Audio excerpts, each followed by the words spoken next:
Hello friends, a very warm and hearty good morning to all of you.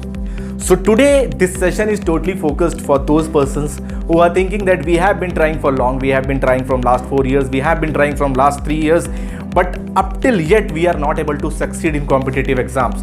So today we will be talking about what's the main reason behind it and what is the difference between success and failure and what is the main difference between those people who has already achieved success in their life and what went wrong in your strategy or in your life that you are not able to achieve success till yet.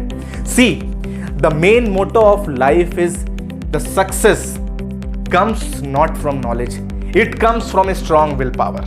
If you have a strong willpower, if you have a strong desire, if you have a strong ambition, then nobody can stop you to be successful in your life. It doesn't matter whether you're talking about any competitive exam, whether it's your professional life or whether it's your personal life, because the whole life, the whole system is a competitive arena. Everywhere we have to compete. When we start taking admission in our schools, when you go for from premier institutes, there you have to prepare for the exam, there you have to appear for the exams in order to get qualified so that you can be the part of that school, you can be the part of that institution. So competition is something you have to inculcate in yourself, and if your personality starts inculcating that competition, then nobody can stop you to beat and get what you want from your life.